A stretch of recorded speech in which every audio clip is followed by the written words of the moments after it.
Oui, m'entends. Non, Donc, bonsoir tout le monde. Mon nom, c'est Kate Bush. Je suis la coordinatrice pour les programmes et services avec la Société de la SLA du Québec. Et c'est mon grand plaisir d'introduire Anne-Marie Leporé. Anne-Marie est ergothérapeute graduée de l'Université McGill avec au-delà de 30 ans d'expérience dans le réseau de la santé et des services sociaux. La première moitié de carrière en milieu hospitalier à l'Institut neurologique de Montréal et le Royal Vic, et le deuxième en soutien à domicile au CLSC de Pierrefonds. Même si la clientèle suivie est variée, elle est principalement celle avec problèmes neurologiques dégénératifs comme la sclérose en plaques, la sclérose latérale amyotrophique, la maladie de Parkinson, les démences, etc. Donc, bienvenue Anne-Marie. Bonne conférence tout le monde. Merci beaucoup. Est-ce que tout le monde m'entend bien? Oui, c'est bon. Parfait. Super. Juste pour vous dire que je fais la présentation là, de la maison. Donc, la vie continue autour de moi. Mon mari, mes 2 enfants jeunes adultes, mon chat qui risque de se promener. Donc, juste pour vous laisser savoir, c'est très convivial, c'est très là, relax, il n'y a rien trop de formel. Et comme Kate disait, sentez-vous à l'aise de poser vos questions durant la conférence. Il n'y a pas de problème. Si jamais vous ne réussissez pas à soit écrire dans le chat ou lever votre main virtuelle, vous pouvez toujours lever votre vraie main, puis on va vous voir. Ça, il n'y a pas de problème. Donc, c'est tout. Puis, gênez-vous pas. Ce que je vais vous présenter aujourd'hui, c'est vraiment de l'information générale. OK? Parce que je ne peux pas vraiment présenter tout en détail parce que ça peut varier d'un CLSC à l'autre, d'un CIUS à l'autre, d'un établissement à l'autre. Donc, c'est vraiment des informations générales pour vous donner des pistes pour poser vos questions aux intervenants du CLSC pour avoir une idée de, qu'est-ce que vous pourriez poser comme question puis qu'est-ce qui existe. Puis, c'est ça, pour vous outiller à savoir là, quoi demander, comment poser vos questions, puis pour pouvoir prendre des décisions éclairées dans votre situation. Même si la maladie est commune pour toutes, chaque situation est individuelle. Donc, c'est correct comme ça.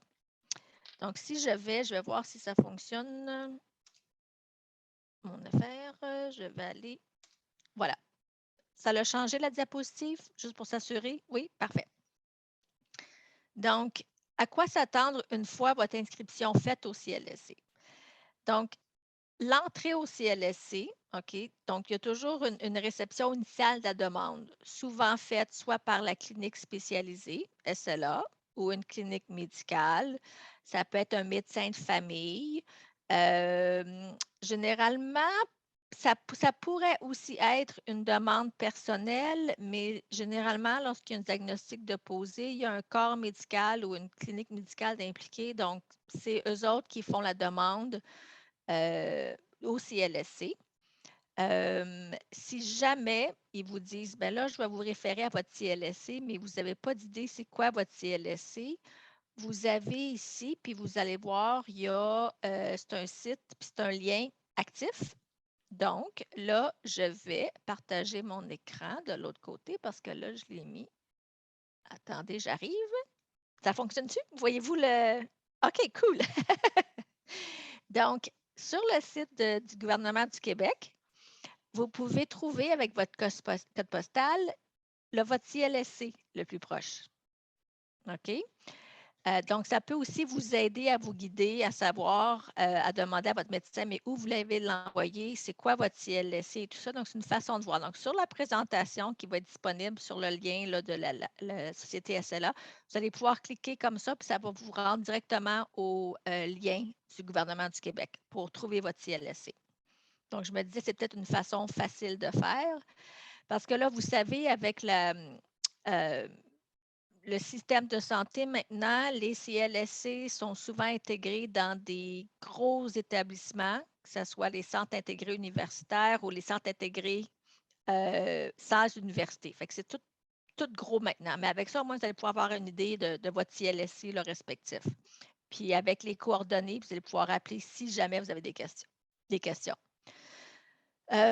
Cette demande-là rentre souvent à l'accueil centralisé. Donc, c'est comme un entonnoir. Toutes les demandes rentrent à un accueil centralisé d'un CLSC pour, selon la nature de la demande, aller après ça transférer au bon secteur, au bon département. Comme je vous dis, c'est une idée globale. Il y a peut-être des CLSC qui fonctionnent autrement, mais généralement, c'est de la façon de faire. Donc, la demande pour quelqu'un avec nécessitant du soutien à domicile ou en fait une évaluation, on va commencer par l'évaluation du soutien à domicile, va rentrer par l'accueil centralisé, puis après ça, va être envoyé à la personne responsable de regarder les demandes du soutien à domicile. Donc, et puis après ça, il va y avoir une priorisation qui va être faite. Puis, juste se rappeler que même si on est dans un système médical universel, l'offre de service peut varier d'un CLSC à l'autre. Donc, qu'est-ce qui est offert dans un CLSC peut ne pas être offert dans l'autre et vice-versa. OK? Et la priorisation, je dirais, dans la majorité des cas, un diagnostic SLA va être priorisé versus d'autres demandes. Ce n'est pas à 100% sûr, mais généralement, oui. En raison de la nature de la maladie. Maintenant, le fait que la demande soit priorisée, donc évaluation en premier, ne veut pas dire que les gens doivent être forcés à faire quoi que ce soit non plus. La priorisation, c'est au moins le premier contact. Peut-être l'évaluation, si les gens sont ouverts à ça, mais au moins un premier contact va être priorisé.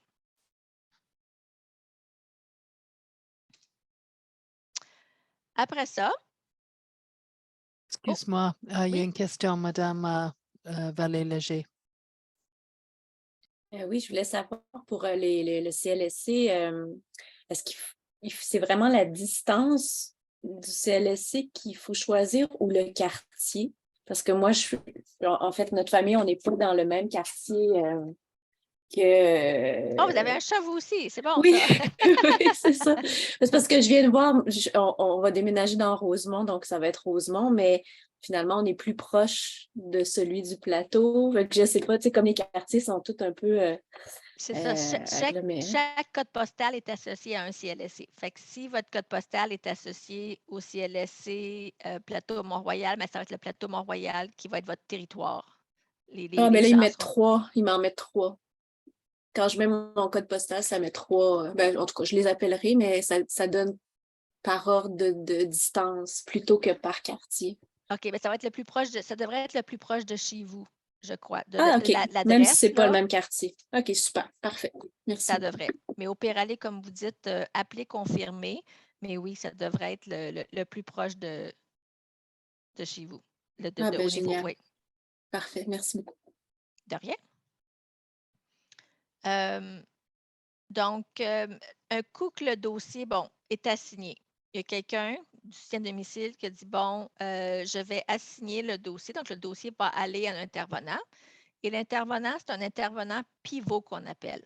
OK? Cette personne-là, et généralement, encore une fois, c'est de façon générale, soit une technicienne ou un technicien en travail social, soit une travailleuse sociale ou un ergothérapeute. C'est rare qu'il y ait des infirmières intervenantes pivot parce qu'ils n'embarquent pas dans le dossier tout de suite, ni des physiothérapeutes. Fait que généralement, là, je dirais, là, c'est ça. Mais encore une fois, ça dépend des CLSC, mais juste pour donner une idée.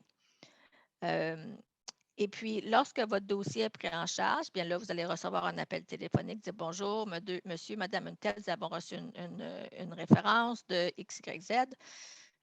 Nous aimerions faire une évaluation globale initiale. C'est sûr que vous avez le droit de dire, ben là, je ne suis pas prête, je ne veux pas le faire maintenant. Ou vous pouvez dire oui, venez faire l'évaluation. Toute évaluation ne veut pas dire que vous devez commencer le processus ou vous embarquer dans tout ce qui est soutien de domicile après. Ça peut être le premier contact initial avec l'évaluation initiale. Parce que l'évaluation initiale globale, qui implique très souvent, en fait, la participation de la personne atteinte de la SLA et de l'aidant, OK, ou des aidants, parce qu'on doit se rappeler que c'est vraiment une équipe, hein. L'aidant, la personne atteinte et l'équipe du CLSC, c'est vraiment une équipe. OK, on travaille tous ensemble pour la même chose. C'est quand même possible, c'est peut-être pas mais en tout cas, vous avez le choix de décider, mais si vous ne voulez pas impliquer une personne aidante, c'est le choix de la personne atteinte. Vous avez le droit de dire non, sauf qu'on suggère fortement d'en inclure si possible. C'est juste que c'est vraiment, on part ensemble tout le monde, on travaille ensemble pour aider tout le monde, éviter l'épuisement de l'aidant, aider les personnes aidantes et puis vraiment travailler ensemble. Et puis, l'évaluation globale qui est utilisée, c'est une évaluation standard que le gouvernement, le ministère de la Santé a faite. Ça s'appelle un OCCI. Les gens devraient arriver à la maison, à votre maison, là, avec un ordinateur, un portable, ou sinon, ils vont écrire tout ça à la main. C'est un outil de cheminement clinique informatisé. Et cet outil-là est quand même très long. Ça se pourrait fort bien que ça prenne 2 ou 3 rendez-vous pour le compléter. C'est quelque chose qui est malheureusement obligatoire à faire parce qu'avec ça, on reçoit vraiment, on obtient toute l'information et du côté médical, et du côté psychosocial, et du côté physique, et du côté, toutes les sphères sont évaluées. Et avec ça, il y a des problèmes qui ressortent. Et puis pour les problèmes, on peut réussir après ça à faire un plan d'action, un plan d'intervention conjoint. OK? Donc, ça, c'est fait partie. Et puis, pour le plan d'intervention conjoint, c'est sûr que je l'ai mis en gras parce qu'on parle toujours d'un plan d'intervention conjoint, donc entre l'intervenant et la personne atteinte et l'aidant. Parce que nous, en tant qu'intervenant, on peut avoir des idées, on peut planifier des choses, mais il faut aussi que ça soit en accord avec les attentes et les buts des personnes atteintes et aussi ensemble de l'aidant. Donc, c'est toujours selon les besoins, les attentes, puis aussi ce qui est possible dans le réseau. On a quand même des limitations dans le réseau. Donc, c'est des choses à savoir, puis poser des questions pour que vous puissiez après ça prendre une décision éclairée, à savoir mes besoins, mes attentes, ce qui se passe dans le réseau, qu'est-ce qui peut être fait, puis où je suis rendue, puis comment que je veux procéder après. Donc, c'est vraiment pour avoir l'information le plus éclairée possible. Puis, le plan d'intervention conjoint, ça, c'est identique. L'approche devrait être la même pour chaque profession qui est impliquée au dossier. C'est vraiment ça. Est-ce qu'il y a des questions ou des commentaires? Est-ce que c'est clair? Est-ce que je parle trop vite ou c'est correct pour l'instant? Ça va? Parfait. Donc, on commence par l'intervenant pivot. Donc, l'intervenant pivot, là, c'est vraiment la personne contact au dossier du CLSC. Pas juste du CLSC, mais dans le réseau au complet, parce que toute l'information devrait arriver là. Donc, c'est la personne qui est en charge du dossier. Donc, c'est la personne qui va avoir ou l'intervenant qui va avoir la vue d'ensemble de la situation. C'est elle qui va procéder soit aux références internes, donc à l'intérieur du CLSC, que ce soit à d'autres professionnels qui sont membres du CLSC, du système de domicile, ou aussi du service à domicile, de l'aide de service à domicile. Et puis les ressources et aussi les références externes, que ce soit un centre d'adaptation, que ce soit pour des demandes de services communautaires, des demandes de n'importe quoi, ou de communication là, avec la clinique ou l'hôpital et tout ça, c'est ensemble. Puis elle reçoit aussi l'information et de l'externe, des ressources externes, et de l'interne, donc à l'intérieur de l'équipe à l'interne. Lorsque vous arrivez au CLSC, il faut quand même signer un consentement de partage d'informations. C'est à vous de décider si oui ou non vous voulez que ça soit signé. Tout reste confidentiel quand même entre les intervenants du CLSC et aussi ceux des réseaux, mais en même temps, si on veut optimiser la façon que vos soins, vos services sont donnés ou les options, bien, c'est bien d'avoir une communication commune. Et puis, elle fait aussi intervenant pivot. Elle va aussi faire les demandes d'aide à domicile quand c'est le temps d'un auxiliaire social, des services sociaux et de la santé à venir aider à domicile. Bien, c'est elle qui va évaluer votre situation avec vos besoins, vos attentes, aller présenter les demandes à un comité. Puis à ce moment-là, il y aura des heures d'accordées avec des services accordés. Donc, c'est elle qui s'occupe de ça. C'est sûr qu'elle ne travaille jamais seule. Elle travaille en partenariat avec les autres intervenants là, du CLSC. Donc, c'est vraiment une approche interdisciplinaire. Donc, toutes les disciplines travaillent pour la même chose. Ça va? Là, maintenant, je vais passer en revue, vraiment sommaire, le rôle de chacun des professionnels qu'il peut avoir au CLSC, pour vous donner une petite idée. Puis honnêtement, je ne sais pas si, avec la présentation, je ne sais pas si on va se rendre jusqu'à 8h30, mais ce n'est pas grave. Au moins, je pense que l'information est quand même le plus global possible. Je pourrais vous donner beaucoup plus de détails spécifiques, sauf que je ne croyais pas que ce forum-ci, c'était le bon endroit. C'est vraiment un overview pour que vous puissiez, comme je disais tantôt, poser vos questions. Ça ne donne pas la peine, je crois, de vous surcharger d'informations, mais au moins, vous allez pouvoir savoir quel genre de questions à poser à votre intervenant pivot ou quoi que ce soit. Donc, la travailleure sociale, elle va faire l'évaluation psychosociale. Okay? Le travailleur social, c'est une membre d'un ordre. Des travailleurs sociaux et des sexologues, je pense, du Québec, c'est un ordre qui est ensemble. Puis le genre d'évaluation, en fait, les exemples, j'ai mis ça de façon générale. Donc, différents exemples. Ce n'est pas inclusif, ce n'est pas exclusif. Il y a peut-être des choses qui manquent, mais de façon générale. Ils vont être là pour écouter et donner du support, de la consultation. Puis aussi, s'il y a des ressources communautaires, peut-être pas faire les références, mais vous informer sur les ressources communautaires qui existent. Puis les ressources financières, que ce soit du gouvernement fédéral, du gouvernement provincial, ils sont au courant de ça. Donnez-moi juste une petite minute. Merci, désolée. Et puis, il y a une conférence sur le site de la SLA Québec de Louise Boivin. C'est continuer sa vie à travers la maladie. Et puis, si je regarde ça, voilà. On va laisser faire ça. Donc, avec le lien, ils vous disent vraiment, là, c'est au niveau psychosocial, au niveau des soutiens-services. Fait qu'ils disent vraiment, là, qu'est-ce qui peut aider, qu'est-ce qui peut, comment, et elle partage ses expériences et tout ça, de comment au niveau psychosocial, ça pourrait vous aider.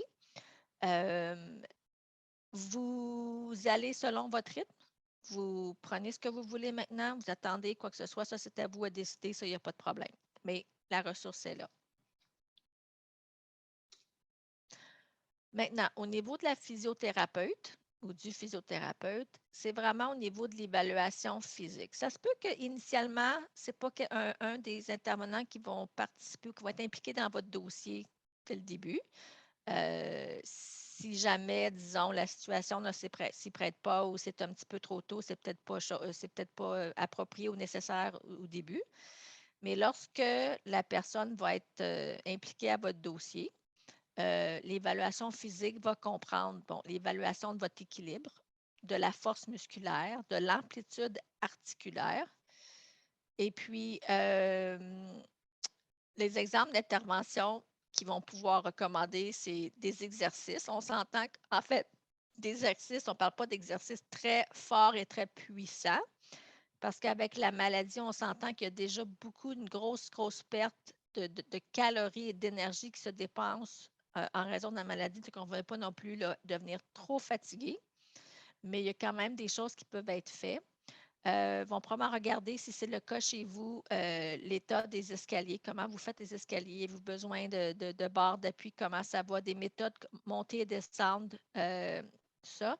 Ils s'occupent aussi de l'aide à la marche, les différentes aides techniques qui sont nécessaires à aide à la marche éventuellement. Puis ils peuvent regarder aussi les transferts, que ce soit de votre lit, d'un fauteuil et tout ça. Là, ils travaillent avec les transferts. Il y a les ergos, les physios qui travaillent assez ensemble comme ça, mais ils peuvent vous donner une petite idée là, pour les transferts, changer de position, comment ça va.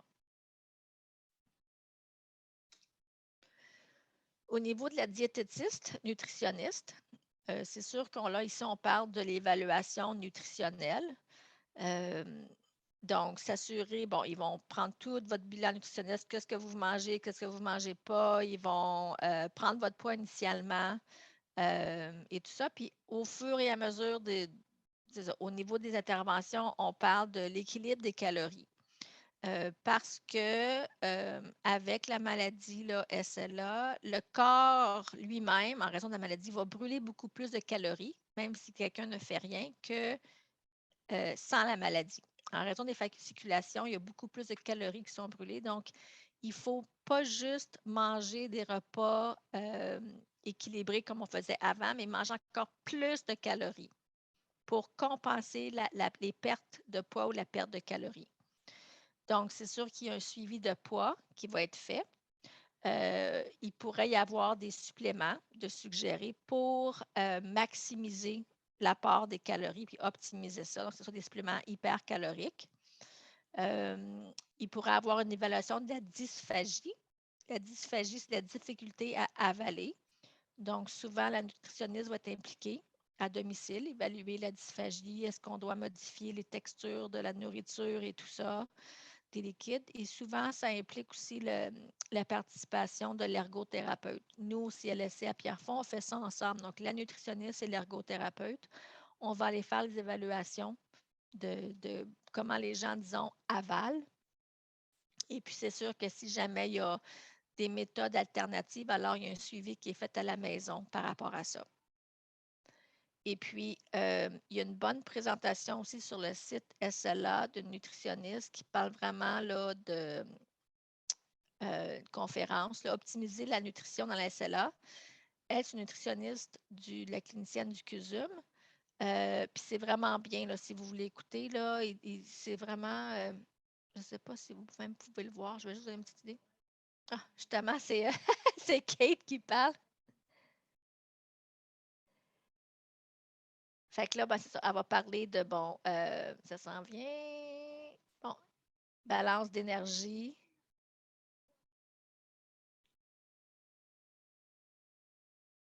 Donc, il y a plein de choses comme ça qui peuvent être intéressantes. De quoi pour vous informer.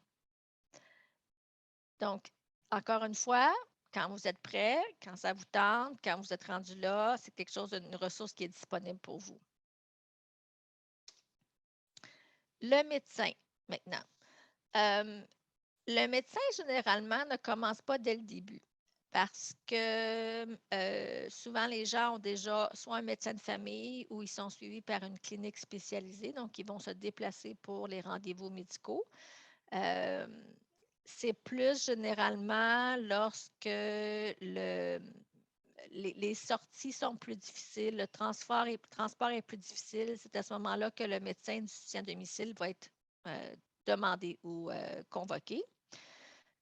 Parce qu'on s'entend que le soutien à domicile, c'est vraiment pour des gens qui ont beaucoup de difficultés à sortir du domicile. Donc, les internats viennent le voir à la maison.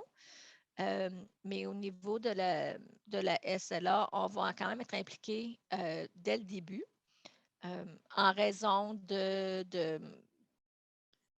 l'incertitude, disons, de la progression, de la rapidité, tout ça. Donc, on est toujours impliqué dans le début, mais le médecin, souvent, c'est plus à la fin, tant que ce n'est pas nécessaire, ou à la fin, ou dans le milieu, disons. Les exemples d'intervention, on parle, bon, les signes vitaux, les recommandations, les prescriptions de médicaments, que ce soit pour contrôle de la douleur, que ce soit pour relaxant musculaire, que ce soit pour autres raisons. Puis, ils vont toujours aussi être là pour répondre à vos questions médicales. À savoir, n'importe quelle question que vous avez au niveau de la maladie, ils vont toujours être là, pour répondre à vos questions. Au niveau de l'infirmière, l'évaluation de santé, donc également les signes vitaux. Elle va regarder le côté élimination. Si jamais il y a un petit peu de problème au niveau de l'élimination urinaire, elle peut aider là-dessus, que ce soit par technique, que ce soit par autre, pas outils, mais adaptation ou produit, pour l'aide à l'élimination. Ils vont s'occuper aussi si jamais il y a des pansements nécessaires à faire. Et puis aussi le suivi de la prise de médicaments. Est-ce que les médicaments sont pris comme il faut? Comment ça va? Est-ce qu'il y a des effets secondaires? Comment ça va et tout ça?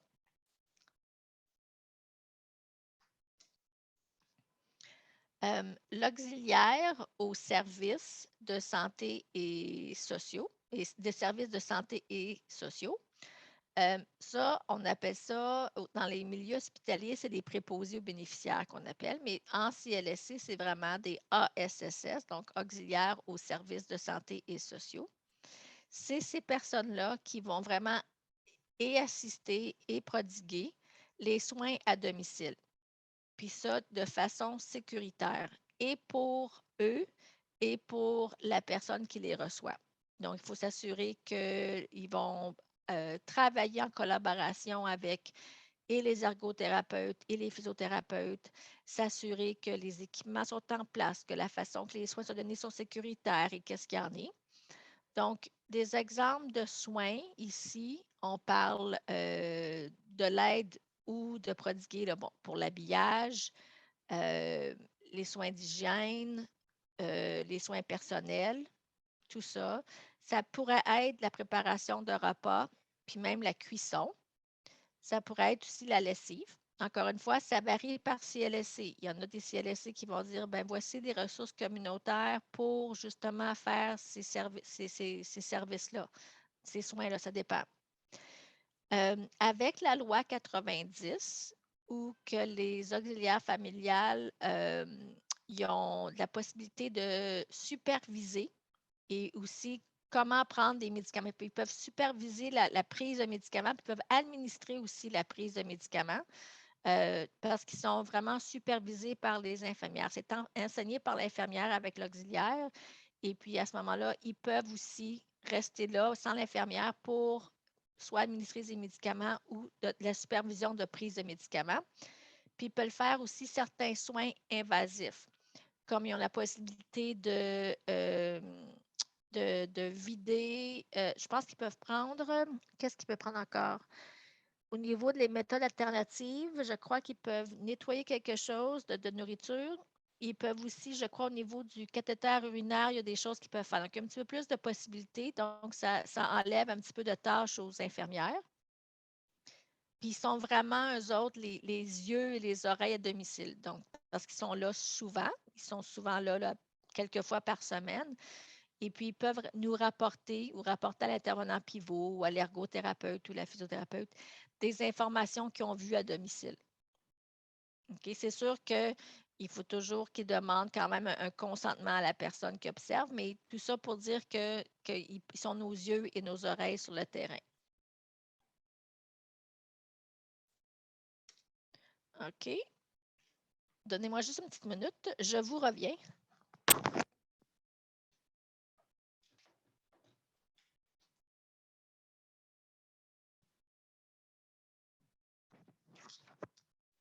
Désolée.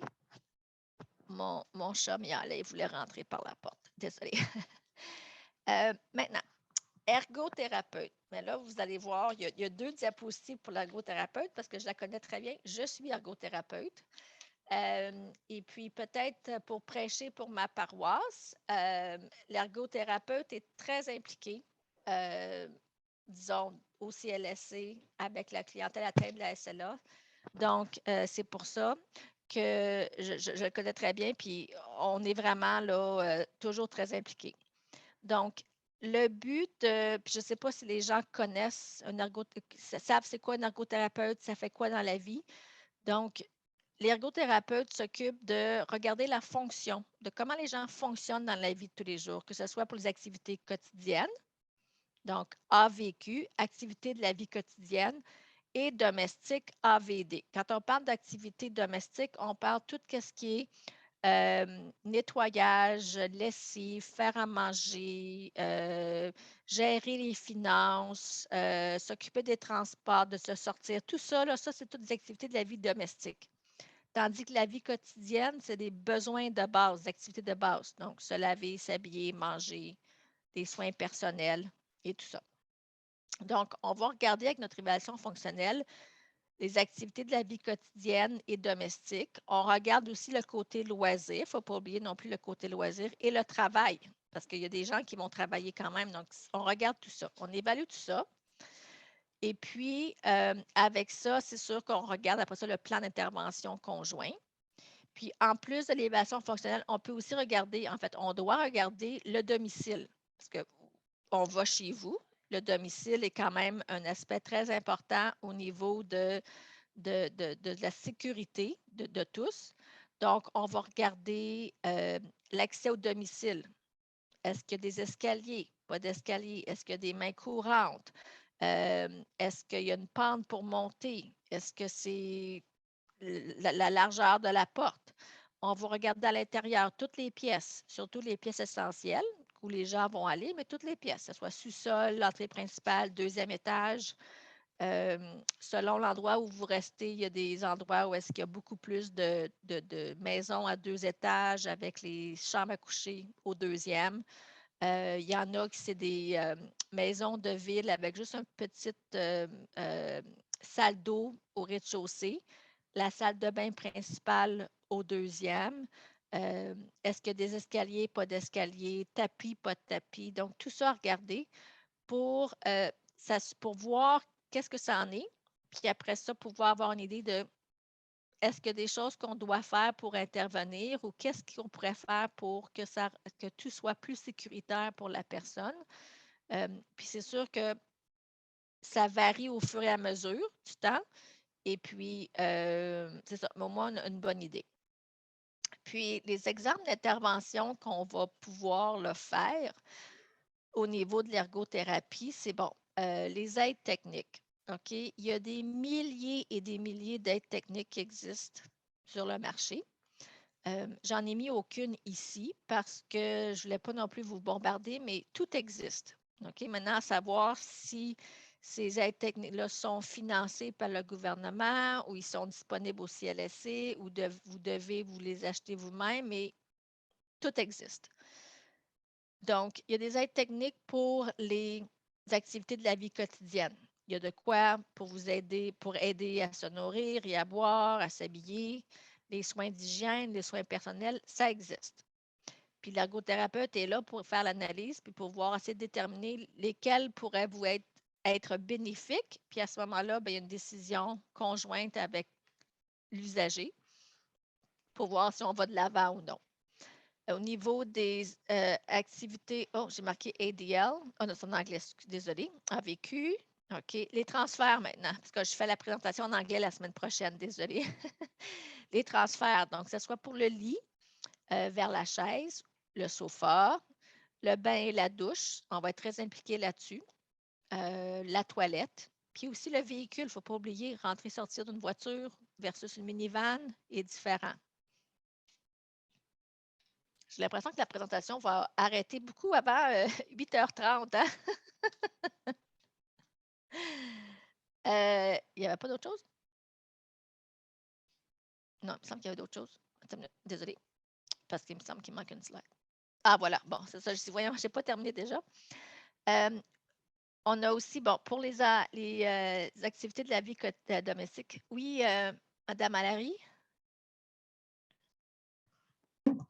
Oui, c'était une question par rapport à, justement, quand ça va venir, là, peu importe c'est quoi l'aide, est-ce que c'est souvent des contracteurs qui sont comme vérifiés ou validés par le CLSC ou on peut faire affaire contre contracteur ou je sais comment que ça fonctionne habituellement en général? Vous parlez de l'adaptation du domicile, c'est ça? C'est ça. Quand on est rendu là, au niveau de pas juste des petites adaptations, mais de vouloir adapter ou modifier le domicile pour que la personne puisse y rester de façon sécuritaire, Il y a différentes façons de faire. Il y a avec la Société d'habitation du Québec, la SHQ, il y a maintenant comme 3 façons de faire. Soit que vous, si vous voulez que ce soit payé par financé par le gouvernement ou la SHQ, la Société d'habitation du Québec, vous devez quand même suivre les directives. Donc, oui, vous pourriez à ce moment-là trouver votre propre contacteur, mais qui doit avoir une licence RBQ. Ou vous pouvez aussi demander l'aide de l'ergothérapeute pour que ça soit impliqué dans le dossier, que vous ne soyez pas seul à savoir quoi faire comme modification. Parce que généralement, les contracteurs peuvent savoir, mais l'ergothérapeute va vraiment faire ses recommandations selon le cas spécifique, c'est quoi les besoins. Donc, il y a ça qui est possible. Si vous allez sur le site shq.qc, je pense, la SHQ, vous allez trouver l'information par rapport à ça. C'est sûr qu'il y a quand même une limite de budget. Et puis, ce n'est pas tout qui peut être adapté. Généralement, ils vont vouloir mettre de l'emphase sur l'accès à domicile pour rentrer et sortir. Puis, on s'entend à ce moment-là, bien, ça va être avec une aide à la mobilité pour pouvoir avoir moins assez d'espace. Donc, est-ce qu'on parle d'une rampe accessible? Est-ce qu'on parle d'une plateforme élévatrice? Est-ce qu'il faut agrandir la porte? Est-ce qu'il faut remonter le seuil de porte? Mais même après ça, un coup rentré dans le domicile, est-ce qu'il y a assez d'espace pour pouvoir se mobiliser? Et puis, on s'entend que souvent, les gens, puis c'est correct, ils veulent avoir accès à la salle de bain. Mais la salle de bain, ça peut arriver que c'est une petite pièce, difficilement accessible et adaptable. Et puis, je ne sais pas où est-ce que vous restez, mais dans mon coin, on dirait que les portes, les ouvertures de portes pour les salles de bain sont toutes plus petites, plus étroites que des chambres à coucher. Je ne sais pas qui a pensé à ça, là, mais en tout cas, les maisons dans mon coin, dans l'ouest de l'île de Montréal, là, donc souvent, c'est difficile d'accéder même à une salle de bain. Donc, on parle d'un ouvrage de porte? Est-ce qu'on parle de charnière à retrait? Donc, tout ça, ça va venir. Fait que je conseille fortement que lorsque vous êtes rendu là, de poser des questions au CLSC, puis que savoir que tout travail que vous allez entreprendre avant que ça soit reçu par la SHQ, si vous décidez d'aller là ou que c'est accepté, ne sera pas remboursé, ou je ne crois pas. Mais encore une fois, assurez-vous de regarder sur le site web et demander à votre intervenante pivot et ou ergo à ce moment-là. Juste assurer que vous ne dépensez pas de l'argent pour rien. Il y a aussi des gens qui vendent, disons, des chaises escalatrices usagées sur l'Internet. Vous pouvez regarder aussi. Mais faites attention pour ça quand même. Puis il y a des gens qui vont considérer plutôt que plus tard de relocaliser, de déménager dans un autre logement ou un autre environnement où il n'y a pas justement ces problématiques d'accessibilité.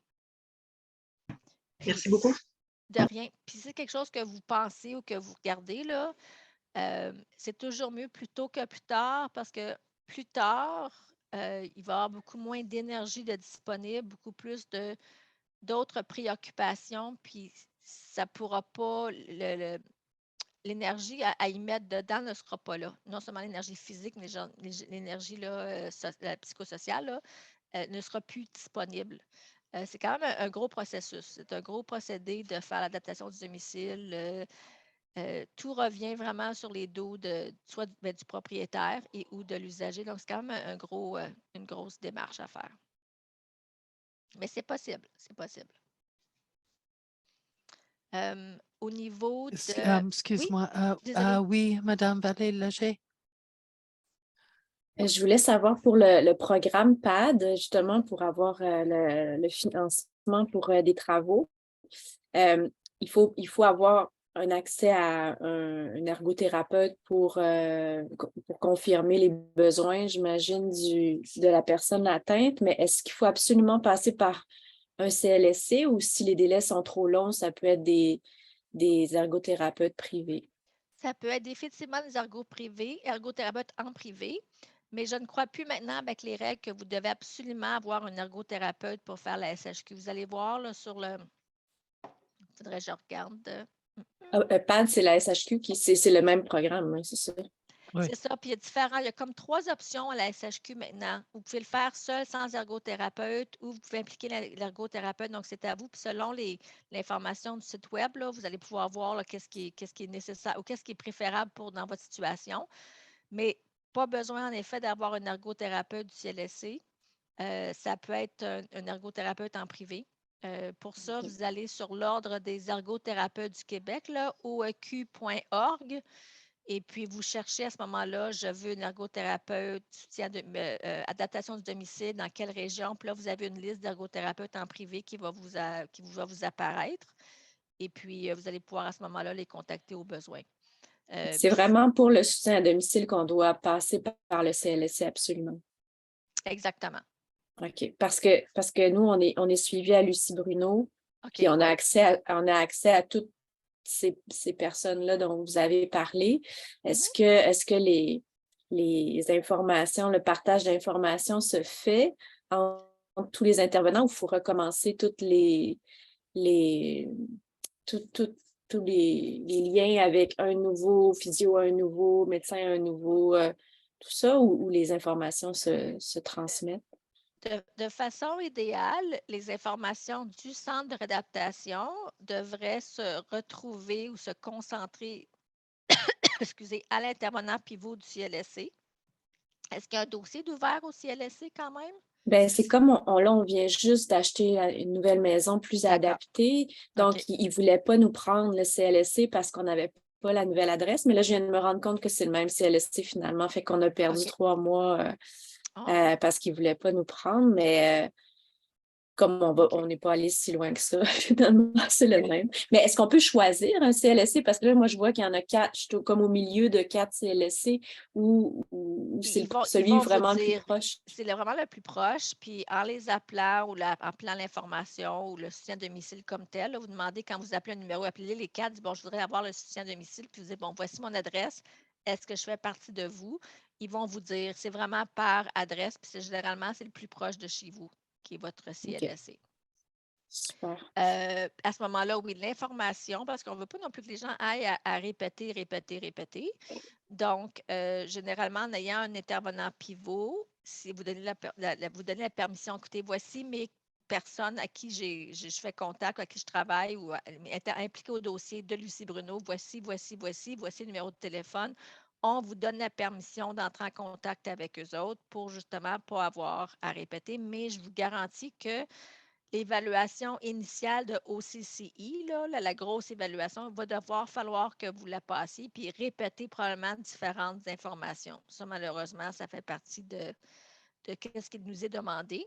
Mais avec ça, au moins, il y a les ressources. Donc, ressources communautaires, vous allez pouvoir donner tous les noms des gens avec le numéro de téléphone, les coordonnées. Puis, on va l'avoir au dossier. Donc, si jamais il y a un ergothérapeute qui est impliqué maintenant à votre dossier au CLSC, bien, elle va pouvoir contacter directement celle de Lucie Bruno. Voici où est-ce que vous êtes rendu et tout ça. Puis, au niveau des intervenants, on a un aide-mémoire qui existe, qu'on peut se partager, puis on peut utiliser là, pour communication entre intervenants. Donc, si ça existe, ça aussi. Pour ça, vous pouvez demander votre ergothérapeute du CLSC de contacter moi. Et c'est disponible sur notre site web dans les ressources pour les professionnels de la santé.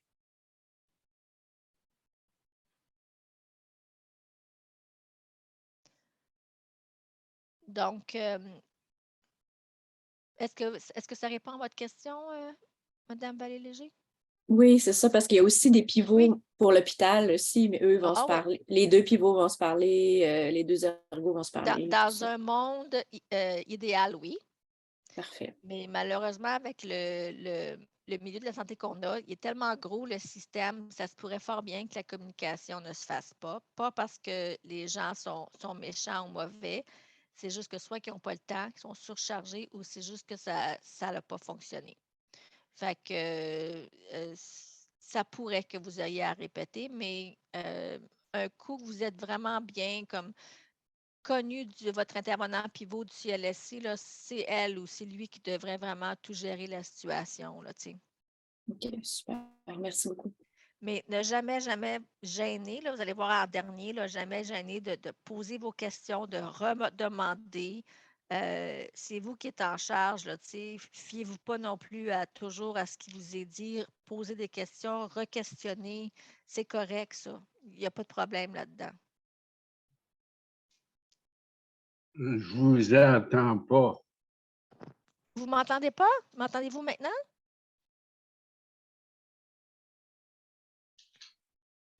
Est-ce que vous m'entendez? Oui, Tout le monde pour moi, m'entend, c'est les bien. autres? Oui. Monsieur Denis, est-ce que vous entendez? Votre haut-parleur ne fonctionne pas. Vous n'entendez pas Anne-Marie Monsieur. ou tout le monde? Est-ce que vous m'entendez mieux comme ça maintenant? Le son. Dis-y. Dis-le. Je vous entends. Est-ce que vous On entendez, ne vous madame? entend plus. Est-ce que vous entendez rien? Votre haut-parleur ne fonctionne pas. Oui, non, je ne pense pas que c'est de notre côté, malheureusement. Non. Je pense que c'est de son côté. Oui, je crois aussi. Je vais envoyer eux un message. Oui, envoyez ou. Oui.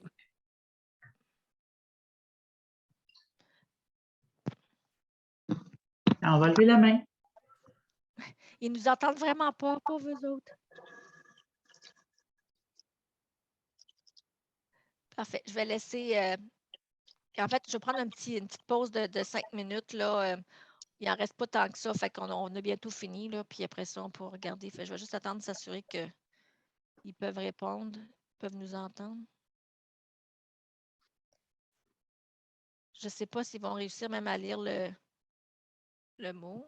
Non, non. OK.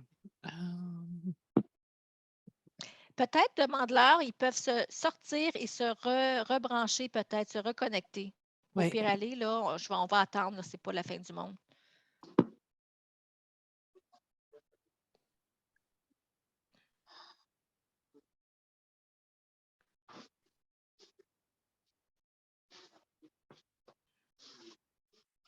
Si vous avez à prendre une pause, si vous avez besoin de vous lever puis On de vous l'entend pas. étirer, allez-y, ne gênez-vous pas.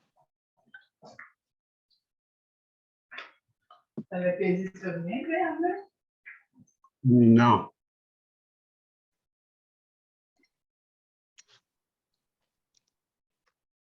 Et Kate, il nous entendait avant, je crois, hein? Oui, oui. D'accord. Je vais envoyer eux le message de. Il peut peut-être se débrancher puis se reconnecter. Désolée pour ça, le monde. Donc, si c'est le moment de prendre un petit verre Oui. d'eau ou quelque chose. On peut prendre une petite pause, là. Il n'y a pas de problème.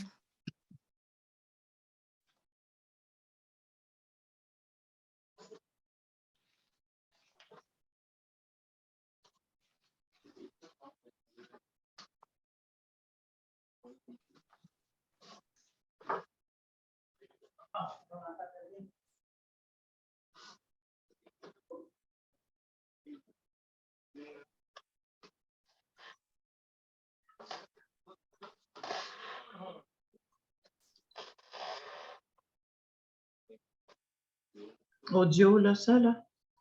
Petit 1, là. Est-ce que vous m'entendez? Ça? Oui, Ouais. bonjour. Est-ce que vous entendez nous? Oui, merci. Ah. OK. Merci. Je vais déactiver votre micro. Ça va? Oui. Pendant la pause, est-ce que je peux vous poser une question? Oui, bien Bien sûr, certain, madame. bien certain. Qu'est-ce qu'on fait quand le CLSC... Moi, je sais pas, c'est pas moi qui suis malade, là, c'est ma sœur. Et elle a la forme bulbaire qui va très, très, très vite. Là. Depuis à peine 2 mois, elle est passée de difficulté d'élocution à ne plus parler du tout, à devoir manger que du manger passé au blender. Ça va très, très vite. Mais il y a des services du CLSC qu'on n'arrive pas à avoir. Qu'est-ce qu'on fait? Lesquels en particulier que vous auriez besoin? Aucun thérapeute est venu. Excusez, j'ai de la misère à... Pardon, répétez? Aucune ergothérapeute est venue. Aucune travailleuse sociale. On a eu une physiothérapeute qui a regardé la maison puis qui a dit il faut changer le lit de place, faut plus qu'elle marche avec la canne, il faut qu'elle marche avec la marchette. Mais il y a la nutritionniste qui est venue qui a dit maintenant il faut juste manger du manger passé au blender puis épaissir les liquides, mais c'est mes sœurs qui assument tout. Ils font ils assistent de 8 heures du matin jusqu'à 22 heures le soir, de son lever à son coucher. Mais elles vont s'épuiser. OK. Est-ce que vous avez... Moi, je recommanderais que vous appeliez l'intervenant pivot. Il n'y en a pas. Je ne pense pas, en tout cas. C'est le médecin, la demande a été faite à la fois par un médecin de médecine générale, un omnipraticien qu'on a obtenu grâce à Capot. Ensuite, elle a eu affaire à un spécialiste pour Neurologue? Oui, un neurologue qui a fait l'évaluation et tout ça, qui a donné le diagnostic SLA, forme bulbaire, mais puis je vous dis, il y a eu une nutritionniste, une physiothérapeute, puis rien d'autre. Mais moi, je vois mes sœurs, parce que moi, je suis blessée moi-même, là, je ne peux pas aider, mais je vois mes sœurs, j'ai peur qu'elles-mêmes vont s'épuiser complètement. Là. D'accord. Est-ce que vous pouviez, je recommanderais d'appeler le soutien à domicile de votre CLSC et de demander à la personne qui est en charge de la liste d'attente, la coordinatrice de la liste d'attente, pour voir si vous ne pouvez pas reprioriser la demande pour les autres professionnels. Et puis, si jamais vous trouvez que ça n'avance pas assez vite, il y a quand même il y a probablement une commissaire de plainte ou un ombudsman qu'on appelle là, dans votre CIUS ou dans votre CLSC que vous pouvez contacter pour demander que ça soit priorisé encore plus votre cas à ce niveau-là. L'ergothérapie, c'est sûr que des fois, avec la forme bulbaire, au niveau physique, des fois, il y a moins d'implications, il y a moins de signes ou de symptômes. Donc, c'est peut-être moins pressant, mais vous devriez quand même avoir un intervenant pivot ou si vous regardez, puis si vous jugez qu'un ergothérapeute pourrait aider avec la vie quotidienne, puis justement, un intervenant pivot pour les soins à domicile, pour aider justement vos sœurs et tout ça. Vous devriez appeler la coordinatrice des soutiens à domicile, voir qui c'est qui s'occupe de la liste d'attente, puis demander que ça soit priorisé justement à cause de ça. Parce que je me demandais s'il y avait une possibilité d'avoir, par exemple, pendant quelques heures, pour donner un répit, une personne qui viendrait prendre en charge pendant quelques heures par jour pour donner un répit aux aidants. Est-ce que ça existe, ça? Ça existe, mais ça varie d'un CLSC à l'autre. Donc, vous devez vraiment spécifiquement demander à vous. Puis souvent, ce qu'ils vont faire, c'est si ce n'est pas juste du répit pur, ils vont jumeler le répit avec que ce soit la préparation de nourriture, de la popote ou aider à l'habillage ou des choses comme ça. Puis ça va aussi faire du répit. Fait que demandez à au CLSC vraiment, là, ou demandez avez-vous le numéro, avez-vous une personne, la contact, le nutritionniste ou physio, elle doit être au courant à qui appeler pour reprioriser la demande. D'accord. Donc, demandez le nom, le numéro de téléphone, parce que si ça progresse très rapidement, peut-être que la priorisation initiale doit être revue pour que justement que ça soit accéléré et priorisé plus au haut de la liste d'attente. Parce que juste pour vous donner une idée, quand le médecin a fait la demande, puis ensuite, ma soeur a téléphoné, puis elle a demandé, elle a dit qu'il avait besoin d'un service d'ergothérapeute. Elle a dit « Ah, mais ça, c'est tellement long. Il y a tellement de longue liste d'attente que ça ne vaut même pas la peine que je la mette sur la liste d'attente. » Alors, le médecin s'est fâché, puis il a dit « Je vais m'en occuper parce qu'il y a quelqu'un qui n'a pas compris ce qu'il faut là. » Mais c'est ça. de façon générale, la SLA priorisée. Maintenant, votre CLSA en particulier, est-ce que c'est ça ou non? Mais je n'arrêterai pas de les appeler, de les achaler, demander même au chef de programme du soutien domicile de leur parler. Puis faites les étapes là, pour dire non, non, non, là, on a besoin de quelqu'un, la SLA, dans cette situation-ci, ça progresse rapidement, on a besoin d'aide et tout ça. D'accord, merci. De rien.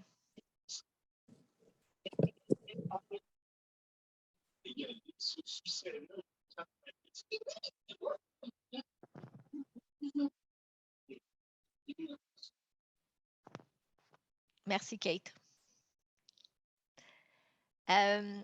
Donc, au niveau des interventions qu'on peut faire, des aides techniques au niveau des AVD, donc activités de la vie domestique, il y a plein d'aides techniques qui existent pour aider à cuisiner, aider la prise de médicaments, que ce soit un dispil, que ce soit un mécanisme pour se rappeler quand est-ce de prendre des médicaments et tout ça. Il y a aussi beaucoup, étant donné qu'avec la SLA, les gens vont dépenser beaucoup d'énergie sans le savoir à cause de la maladie, c'est important d'être enseigné les conservations d'énergie. OK? Au début, c'est probablement possible de tout faire, mais avec le temps, si on essaie de tout faire comme on faisait avant, on risque de s'épuiser puis arriver à la fin de la journée puis d'être tellement fatigué qu'on ne peut rien faire. Puis souvent, ça peut se prolonger sur le lendemain ou le surlendemain. Donc, c'est comment éparpiller ou comment éparpiller les activités puis comment doser les activités pour pouvoir tout faire, mais de façon différente. OK? Et souvent, ce qui se passe, c'est que la tête encore pleine d'énergie, on pense qu'on peut faire beaucoup de choses, mais le corps ne suit plus. Donc, c'est important d'écouter son corps, puis c'est pas d'être... c'est pas parce que les gens ne veulent pas, c'est pas parce qu'ils c'est qu'ils ne peuvent plus, le corps ne suit plus. Donc, c'est correct de doser les activités. L'adaptation du domicile, comme on en a parlé, que ce soit l'accès à domicile, que ce soit l'adaptation d'une salle de bain. Puis malheureusement, ça arrive des fois où que même il n'y a rien qui est possible. L'entrée principale ou l'accès au domicile est tellement difficile à adapter que c'est impossible. Ça se peut fort bien que la salle de bain est tellement petite que ce n'est pas possible. Alors, à ce moment-là, il faut penser peut-être à un réaménagement du domicile, dans le sens que redéplacer ou réaménager certaines pièces pour que la personne soit proche des pièces principales. Ça peut arriver, ça aussi. On va être impliqué pour, selon votre région, votre quartier, si ça existe, le formulaire de transport adapté. Lorsque soit la voiture, c'est difficile, que ce soit conducteur ou passager, que le transport en commun est difficile, à ce moment-là, il y a le transport adapté qui peut être possible. Encore une fois, ça dépend des régions. À Montréal, ça existe. Il y a d'autres régions, je pense que ça n'existe pas, mais ils ont peut-être d'autres ressources communautaires à ce moment-là. La vignette de stationnement pour pouvoir se stationner plus proche de l'entrée de certains des bâtisses, des magasins et tout ça. Puis aussi participer à l'évaluation de la dysphagie, donc difficulté à avaler. On va faire ça aussi. C'est vraiment juste des exemples. Hein. Il y a beaucoup d'autres choses qu'on peut faire aussi, mais c'est vraiment juste des exemples. Puis c'est sûr qu'au fur et à mesure disons, du temps, au fil du temps, souvent les aides techniques vont aller de plus gros à plus gros à plus gros pour compenser de plus en plus en plus. OK? Et puis, j'ai fait en collaboration avec la SLA et le centre d'enseignement de McGill, il y a des séries vidéo, Prendre soin, que je vais regarder. Excusez. Je prêche pour ma paroisse encore une fois. En 2000, ça fait longtemps de ça, my gosh, 2018, ça fait déjà 4 ans, quasiment jour pour jour, il y a eu des capsules vidéo qui ont été faites. Donc, vous allez pouvoir, si vous voulez, vous référer. Il y a 4 capsules, en fait 5 capsules. La première, c'est juste comme la capsule d'introduction de sécurité à domicile. Après ça, il y a les principes généraux d'une modification de la maison. On parle après ça plus des modifications possibles à la cuisine, à la chambre à coucher et à la salle de bain. Donc, ça peut quand même vous donner des idées de base globales de qu'est-ce qui est possible de faire, qu'est-ce qui pourrait pour que justement vous puissiez poser vos questions là, à qui de droit à ce moment-là. Puis on parle, le plus long vidéo, je pense, c'est 10 minutes. Bon, 10 minutes et demie, quasiment 11 minutes. Donc, ce n'est pas tellement long, mais ça peut être intéressant si vous voulez. Il se trouve en français puis en anglais. Et puis, ma dernière diapositive, les ressources. On s'entend que le CLSC est une excellente ressource, mais ce n'est pas la seule ressource et puis ce n'est pas la ressource qui a tout non plus. Il ne faut pas penser que le CLSC va prendre soin de ça, le CLSC va s'occuper de ça, le CLSC. C'est de plus en plus difficile du CLSC d'avoir des ressources. Okay? Il y a des coupures budgétaires comme il y en a eu partout. Donc, il faut regarder toutes les ressources, que ce soit au niveau personnel, que ce soit au niveau de la famille, des aidants, mais c'est au niveau psychosocial aussi, il y a différentes ressources qui existent au niveau financier, service. Donc, c'est sûr que le bon point pour commencer, c'est de vous inscrire à la Société SLA du Québec. C'est gratuit. Et puis, à ce niveau-là, lorsque vous allez être inscrit, vous allez recevoir tous les courriels, tous les informations concernant différentes activités, groupes de support, mais aussi, vous pouvez les appeler, à savoir, ben là, moi, je reste à telle région, je ne sais pas ça, est-ce que c'est possible? Ils ont aussi une travailleuse sociale. Puis, Kate, s'il te plaît, si tu veux embarquer, ne gêne-toi pas là, pour justement aider au niveau psychosocial. Ils font le lien souvent avec les CLSC, avec les personnes, là, les intervenants et tout ça. Donc, c'est vraiment l'endroit. Et puis, le CLSC, lorsqu'il y a des demandes de subventions à faire pour certains programmes de la SLA qui sont disponibles, bien, on leur demande, mais il faut que vous soyez quand même enregistré à la Société SLA. Ça ne vous engage à rien. Vous n'avez même pas besoin de participer à quelque chose que ce soit, mais vous avez le droit, puis vous pouvez si vous voulez. C'est sûr que, bon, à l'intérieur du CLSC, on a nos propres ressources, que ce soit, bon, on a parlé des soins à domicile, mais à l'intérieur du CLSC, il y a différents programmes qui existent, que les intervenants peuvent vous enregistrer. C'est correct, il est trop cute, Madame Valérie, c'est bien correct. Il y a, bon, on a un soutien à la famille. Encore une fois, je ne sais pas si ça existe partout, mais c'est une affaire qui est possible. Ou à ce moment-là, que l'aidant reçoit ou l'usager reçoit un certain montant d'argent pour engager quelqu'un, pour donner une pause ou un répit à l'aidant. Il y a, j'essaie de penser quoi d'autre au CLSC soutien. Il y a le CLSC, certains CLSC ont des fondations. Lorsque, disons, c'est nécessaire d'acheter quelque chose, puis il n'y a aucune ressource, soit gouvernementale, communautaire, mais peut-être que les fondations peuvent aider pour subventionner quelque chose ou pour payer quelque chose. Même au niveau des municipalités, informez-vous où est-ce que vous restez. Il y a des services qui existent, que ce soit pour le déneigement, pas déménagement, mais le déneigement, que ce soit pour, des fois, ça va être le taxi qui est gratuit, là, qui est fourni par les municipalités. Des fois, ça peut être différents programmes. Ça peut être de quoi au niveau financier. Fait qu'il y a des choses qui existent. Puis dans votre municipalité, il pourrait avoir même des ressources de bénévoles. Nous, dans l'Ouest de l'île, on a le ressource de l'Ouest de l'île de Montréal, bénévole de l'Ouest de l'île, donc on peut regarder, puis il y a plein de ressources. Fait que regardez dans votre municipalité, voir s'il n'y a pas des ressources au niveau des citoyens, des choses comme ça, que ce soit des associations, des bénévoles, n'importe quoi, là, il y a des choses qui existent.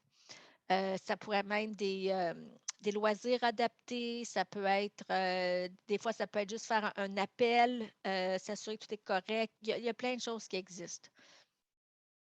Et au niveau communautaire, ça, c'est toutes les ressources communautaires de votre quartier, que ce soit Papa Troulante, que ce soit écoute, que ce soit n'importe quoi. Ça existe dans votre communauté. Au niveau provincial, bien, c'est sûr qu'on parle plus au niveau souvent des ressources financières, que ce soit des crédits d'impôt. Parlez-en avec votre intervenant pivot ou bien avec votre travailleur social. Je sais que moi, au niveau provincial et fédéral, en tant qu'ergothérapeute, je pouvais remplir le crédit d'impôt pour des gens avec un handicap, là, pour avoir un certain montant d'argent de crédit.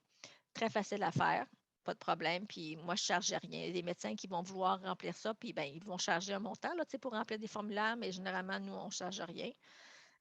Puis pour revenir au formulaire de transport adapté puis la vignette, là, si possible, de le faire remplir par un ergothérapeute, parce que souvent, si c'est le médecin qui remplit, le rapport n'est pas assez fonctionnel. Il n'y a pas assez de détails fonctionnels expliquant le besoin du transport adapté ou de la vignette. Puis souvent, ça va être refusé ou ça va être retourné.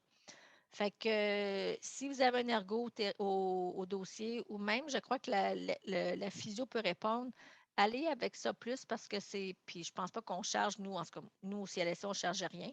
Puis c'est beaucoup plus fonctionnel, puis c'est beaucoup plus accepté là, par les organismes ou le gouvernement en conséquence. J'ai une petite Oui. question. Oui. C'est une question de Mme Diane Clich. Lorsque la première évaluation de l'ergothérapeute du CLSC est faite, à votre avis, à quelle fréquence devrait se faire le suivi ou est-ce que aux clients à contacter son intervenant pivot au besoin?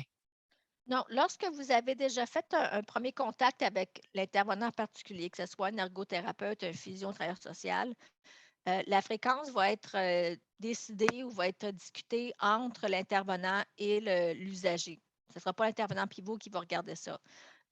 Ça dépend toujours des facteurs, ça dépend toujours de l'environnement, ça dépend de la situation psychosociale, financière, d'évolution de la maladie, tout ça. Là. Donc, c'est vraiment le jugement professionnel des intervenants qui vont décider de la fréquence.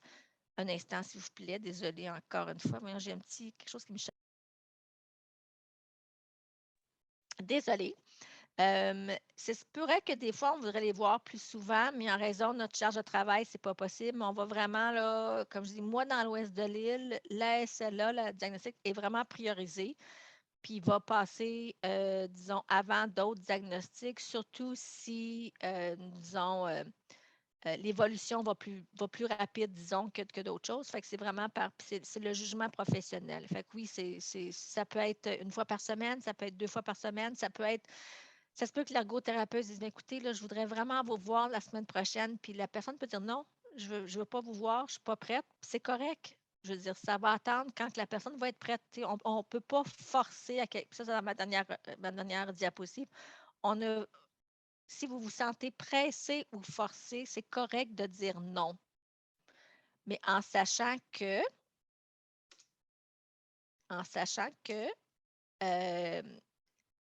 d'aller à votre rythme, c'est correct, puis poser vos questions, être proactif puis impliqué, mais selon votre rythme.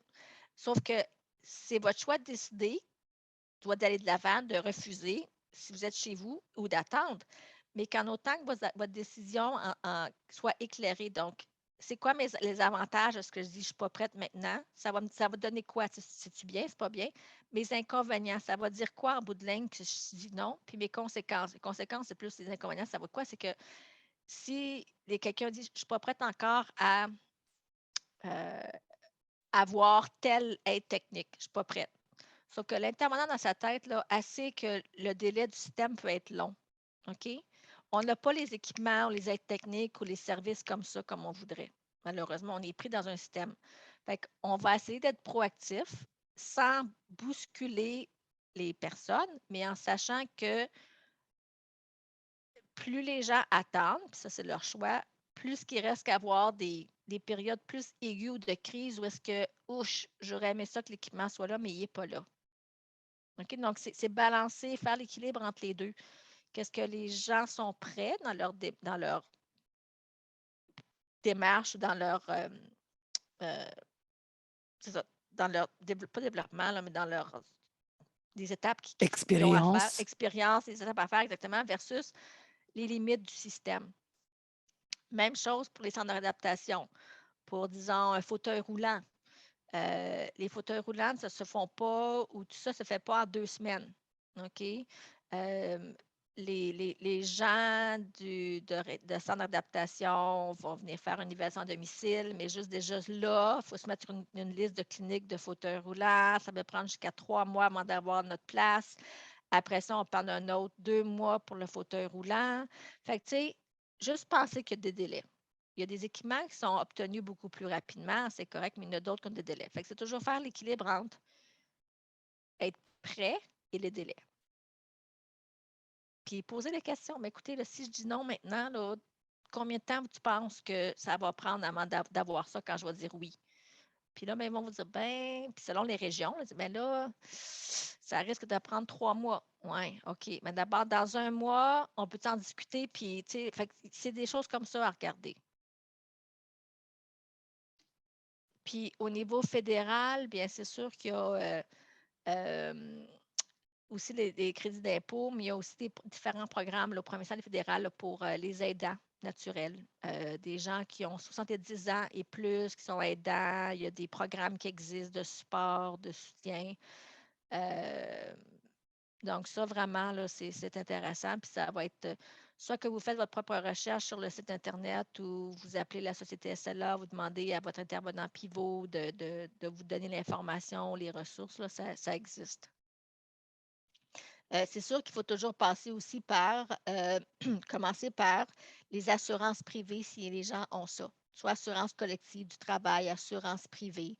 On va aussi demander, ben, est-ce que vous êtes, bon, les assurances, êtes-vous par hasard sur la sécurité du revenu, si jamais c'est quelqu'un, ou le chômage, ou recevez-vous quelque chose de votre emploi? Donc, ça va toujours passer en premier. Puis sinon, non, oui, je reçois une partie, bien, la différence va être financée ailleurs. Sinon, bien, voici où est-ce que vous êtes. Êtes-vous une situation vulnérable, précaire? Comment ça va? Fait que c'est toujours ça, là. Ça varie de personne à personne. Ça varie de région à région. Donc, c'est ça. En terminant, oui, Madame Vallée-Léger? Est-ce que d'après votre expérience, dans les CLSC, les gens connaissent cette maladie-là ou peuvent se mélanger avec la sclérose en plaques ou des choses comme ça? Est-ce qu'il faut vraiment nous expliquer c'est quoi cette maladie-là pour qu'ils comprennent qu'il faut que ça passe en premier d'autres maladies? Écoutez, c'est pas tout le monde qui la connaît, honnêtement.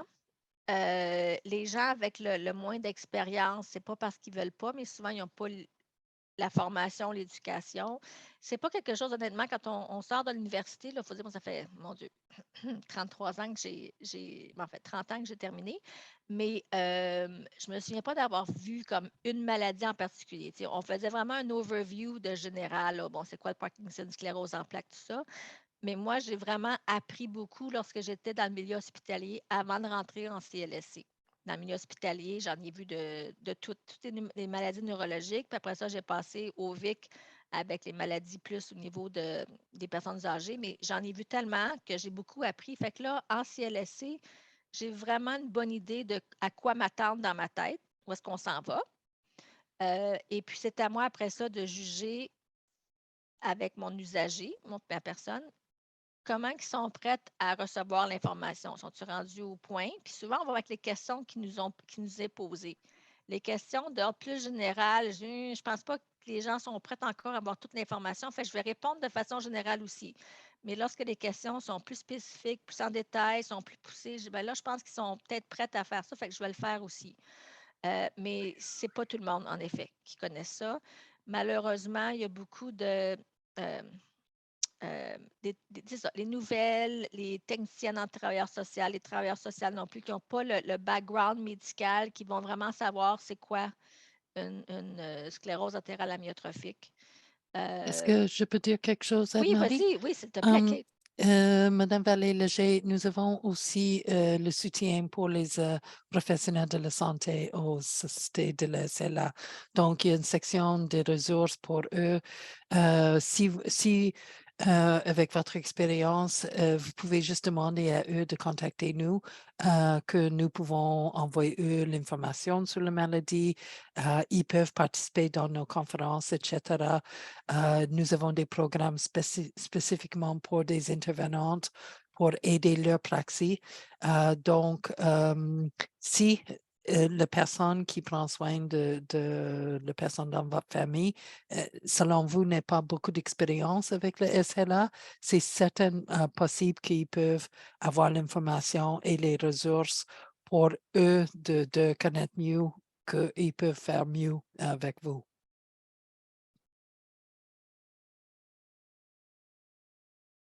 Puis, comme je disais, tu sais, n'ayez pas peur de poser vos questions. Si vous trouvez que les réponses, tu sais, là, arrêtez pas. De façon polie, posez vos questions. Mais êtes-vous sûr? Moi, j'ai entendu parler de ça. Qu'est-ce que tu en penses, tout ça? Puis, tu sais, c'est correct là, de questionner, d'être proactif dans votre dossier. Même chose à l'hôpital, même chose partout. Je veux dire, votre médecin, dites pas oui, oui, oui. Non, il faut poser des questions, pas avoir peur de faire ça. Là, tu sais. Puis, comme je vous dis, avec le système de santé maintenant, on est vraiment là, comment que le système fonctionne, c'est on est payé à l'acte. Le système est payé à l'acte. Donc, chaque acte que les gens font, ils reçoivent de l'argent, mais ça ne veut pas dire que tout doit être fait rapidement non plus. Il faut que ça soit quand même bien fait, puis de façon là, axée vers la clientèle. Donc, c'est correct si vous vous sentez le bousculé ou vous trouvez que c'est vraiment trop en surface, vous avez besoin de plus d'informations, là, prenez le temps qu'il faut avec les intervenants.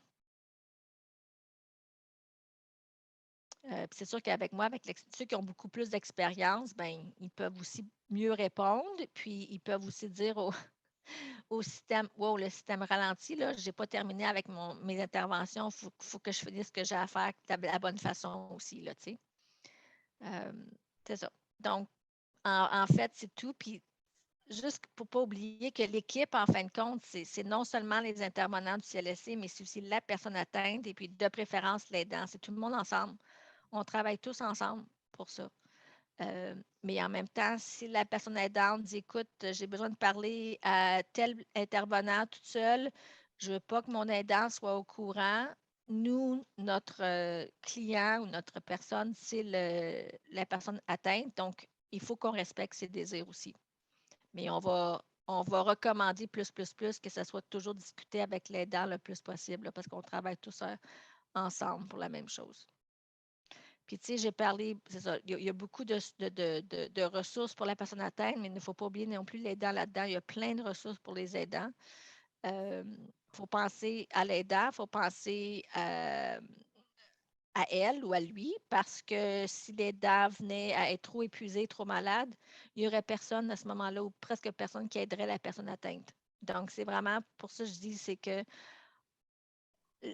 des fois, les usagers peuvent être habitués de se faire aider par une personne, leur conjointe, parce qu'ils sont confortables avec, mais ils ne peuvent pas toujours tout faire non plus pour eux parce qu'ils vont se brûler. Donc, c'est correct de dire oui à d'autres personnes, donner la chance à d'autres personnes de pouvoir aider petit peu par petit peu, là, tu sais, pour justement donner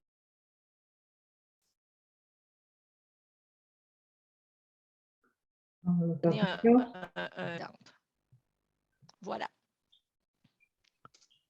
Merci beaucoup. Est-ce qu'il y a des questions et des commentaires à partager avec Anne-Marie? Kate, es-tu de Québec? Oui. Oh, je suis de Québec. Je suis suivi à toutes les semaines. OK. Avec les cliniques de l'hôpital Manon. enfant. Oui. Manon Gravel. Oui. Oui. Malheureusement, la région capitale, la capitale nationale, il ne priorisait pas dans les CLSC. Donc, si vous restez dans la région administrative 3, il y a chance que vous n'avez pas, vous n'êtes pas priorisé dans les CLSC. C'est quelque chose, nous sommes conscients, mais de notre expérience, les ergothérapeutes dans le CLSC, les équipes, ils sont quand même, ils font quoi ils peuvent dans un temps raisonnable. Mais des fois, ça arrive. qu'il n'y a pas une priorisation. Ça va être en Fait- janvier. Puis, tu sais, regardez sur le site Internet de votre CIUS ou CIS, là, parce que chaque CLSC est affilié à un établissement, CIUS ou CIS. Il va avoir, lorsque vous avez des plaintes à faire, quoi que ce soit, tu sais, contactez la commissaire aux plaintes, pas pour vous plaindre que c'est du mauvais service, mais dire est-ce que je pourrais être vue plus rapidement? Fait que souvent, ils vont pouvoir faire un lien avec le département ou demander à l'intervenant de parler avec son chef de programme, expliquer la situation. Après ça, faites la plainte ou parler avec la commissaire aux plaintes. Puis si ça ne fonctionne pas après, vous êtes bienvenu aussi de parler à votre député. Moi, j'ai des patients, des clients qui ont réussi à parler à leur député parce qu'ils trouvaient que ce que disons, j'avais recommandé ou ce que je pouvais faire n'était pas satisfaisant pour eux autres. Puis c'est correct. Fait que le député m'a appelé, puis j'ai expliqué la situation, que c'était hors de mon contrôle. Mais tu sais, c'est correct ça aussi de faire ça. Là. Tout est possible.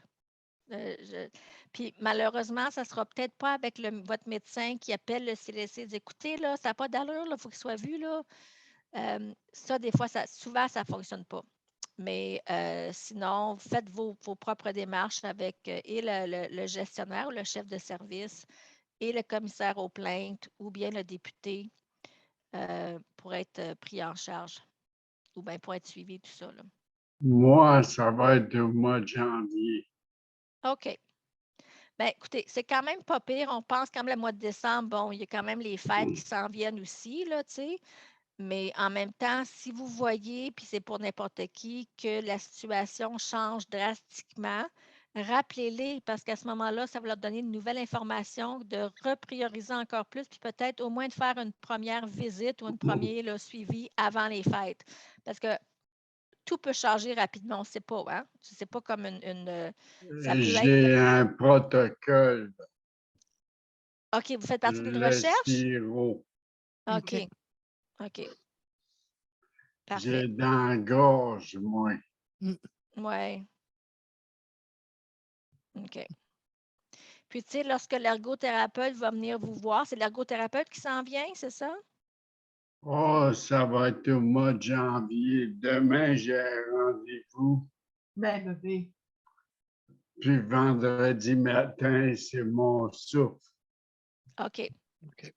Pour la capacité respiratoire.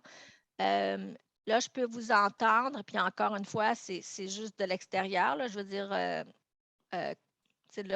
écrivez pas ça pour ça, mais vous pourriez même demander, dès que vous voyez l'ergothérapeute, commencer à lui parler même de possibilité d'être référé soit à un endroit, je ne sais pas vous, dans votre coin de Québec, mais pour avoir des aides à la communication, pour que vous puissiez communiquer rapidement. Mais tu sais, continuez de communiquer si vous jamais c'est difficile pour vous oralement. Il y a des méthodes qui existent. Fait que je n'attendrai pas trop longtemps dès que vous la voyez, de faire une référence pour que vous puissiez continuer de communiquer, mais d'une autre façon, disons. OK. OK? Bon, mais finalement, palpage jase, on a réussi à se rendre. C'est Oui, bien. Madame Tétrault. Oui. Oh, votre Vous son est vous êtes encore muté. Oui, votre son est arrêté, là. Juste le rouvrir. Non, pas encore. vous devez peser un bouton. Oui.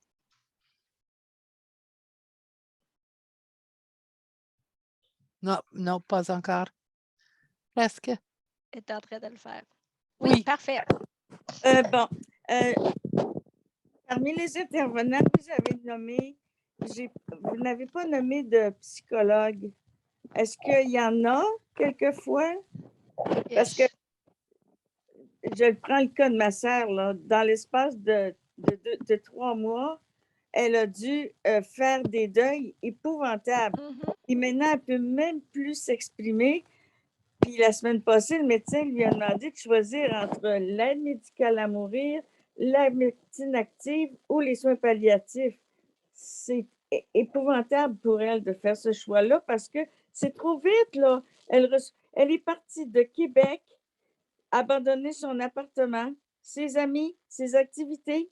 On l'a déménagé près de la famille pour pouvoir l'aider. On lui a dit, regarde, c'est beau où on t'installe, tu vas pouvoir jouer à la pétanque ici, tu vas pouvoir aller faire de l'aquaforme directement dans la piscine.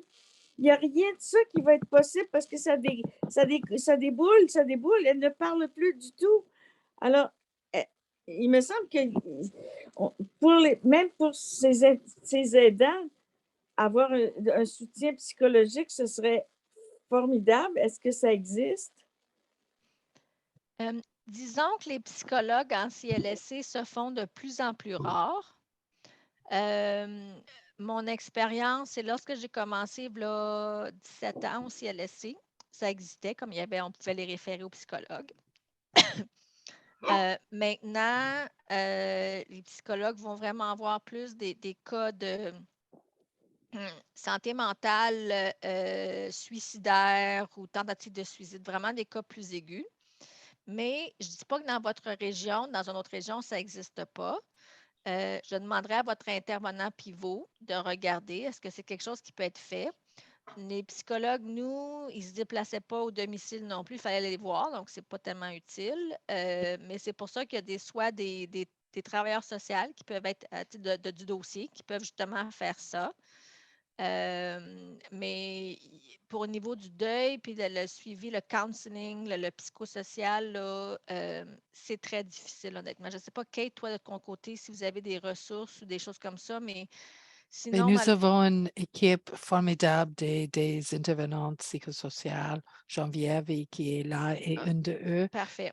Donc, vous pouvez Je toujours vous recommande ça contacter. à ce moment-là. Oui. Oui, de contacter le société à demande de parler avec un intervenant psychosocial. Et il y a toujours 3 qui sont disponibles et ils sont efficaces et ils sont vraiment, vraiment bons à leur Au travail. téléphone? C'est au téléphone? Au téléphone, oui, c'est ça. D'accord, merci. Grand plaisir. Et c'est 20h28. Donc, pour quelqu'un qui a pensé les conférences ne peuvent pas durer 90 minutes, c'est faux. Mhm. En tout cas, c'est peut-être à votre dernier 10 minutes pour des commentaires ou des questions avant que cette conférence va être terminée. J'aimerais faire mes remerciements à Anne-Marie. C'était vraiment intéressant, beaucoup d'informations. Et j'espère pour tout le monde que vous avez eu des réponses à quelques-unes de vos questions. Et puis, c'est ça. Et notre section ressources de le site web est trop plein. Nous sommes en train de regarder ça, comment mieux arranger notre site web. Mais sache qu'il y a beaucoup d'informations disponibles et qu'il y a une équipe ici à la SST qui est vraiment dédiée pour vous aider dans votre chemin avec la SLA. Est-ce qu'il y a des derniers commentaires avant que nous quittons?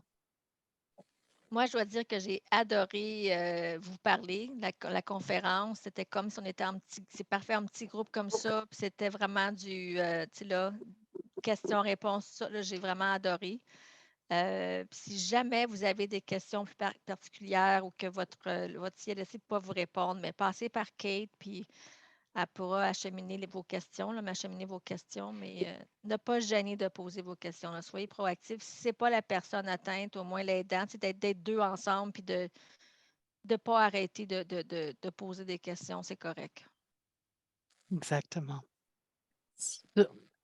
Je vais demander que est fini.